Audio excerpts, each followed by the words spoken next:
Hi, my pickles. My name is Sarah, Pearls of Wisdom and Food with Keto Under 20. It is third week in January, and here we are. How are you doing with your tracking? Your no grains, no sugars?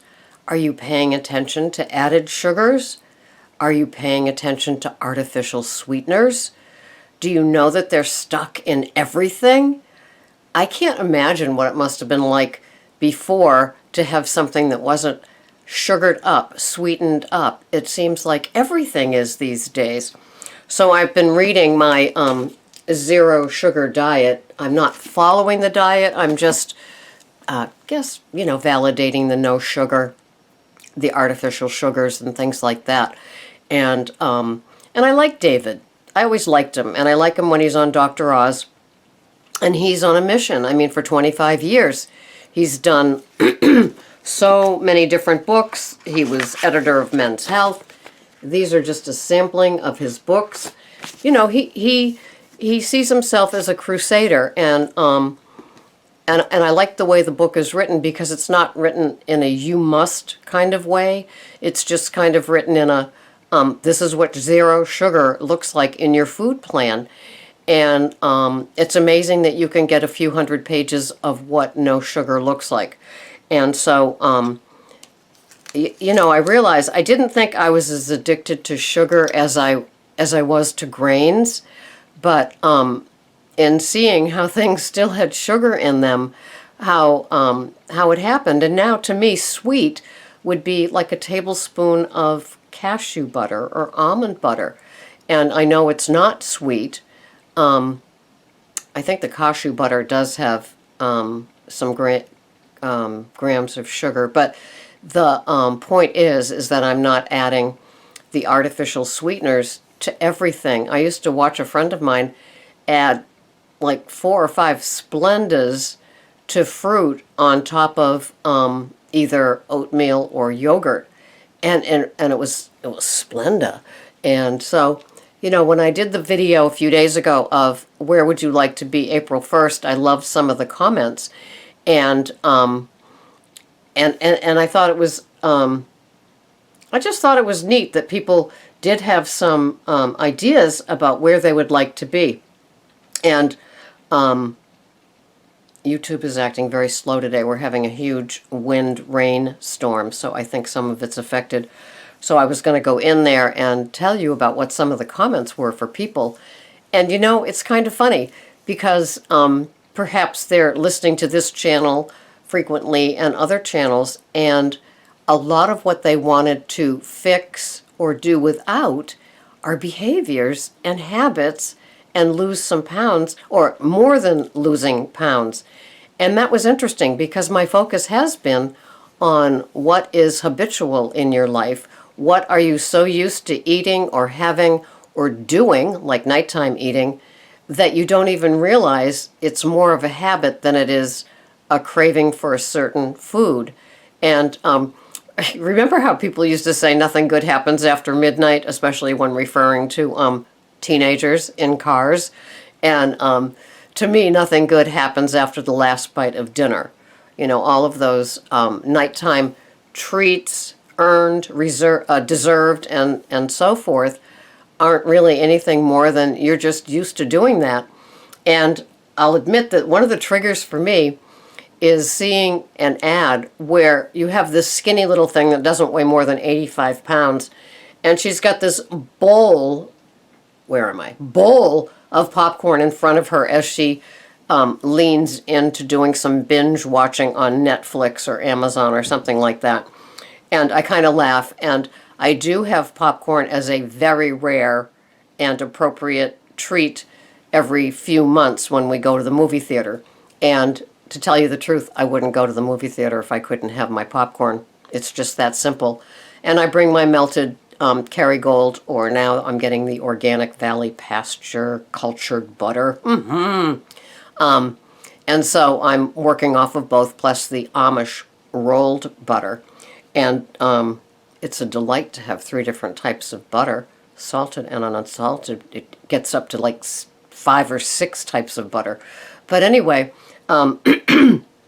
So fixing, eliminating, managing some of those habits that you've had, maybe eating breakfast when you're not hungry, when something like bulletproof coffee, some sort of coffee or tea with maybe some butter in it, or MCT oil, or brain octane, or coconut oil, would carry you. And then eating maybe a little bit before lunchtime, or maybe it'll carry you all the way to lunchtime. And then just having 2 solid meals with no snacks in between, that would be a great place for you to be. And so that could be a goal. For some, it might be exercise. For some, it might be just getting more consistent in their food plan and really, really tracking, as opposed to the, oh yeah, I'll put it in for today. I mean, my tracker is my roadmap, and I'm always fine tuning it. And there's many days when I go back to the day before and fix it. Last night, for example, I had 2.5 ounces of organic English cucumber with my dinner, as opposed to 2 ounces. And yes, I went back in and corrected it, and I had plenty of carbs to go for the day. So it fit, And so it's doing those things that just keep the integrity of your program honest. And it's easy. If you're eating what your tracker says, it's much easier to go back and see where you might have veered off the road if the scale isn't giving you what you want. And like I told you a few videos ago as well, I love the idea of leaning out. And that means when there's nothing happening on the scale, your body might be leaning out. Your body, like when Katie tried on her winter coat and she had all that room to spare, and just a few short weeks before, it wasn't working. Well, that's leaning out, and I love that term. So, anyway, I've got my Lose It, and I will eliminate something and then add it back in because it just subtracts fat carbs for some reason. And so I will show you what I'm having today. Are you ready? I wish I could show you with pictures. I really do want to get to that place, honest. That could be my goal for April 1st.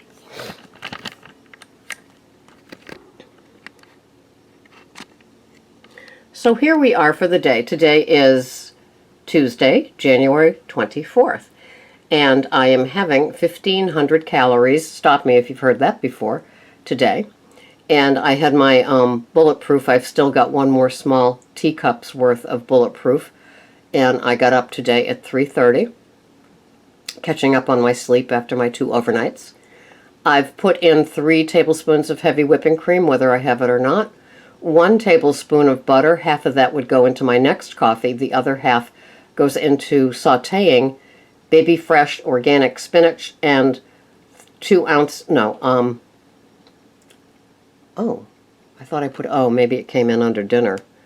Mushrooms. So I'm going to saute organic mushrooms and organic baby spinach in a 1/2 tablespoon of butter, and add 4 ounces of the beef chuck that I had in my enamel Dutch oven that I cooked yesterday.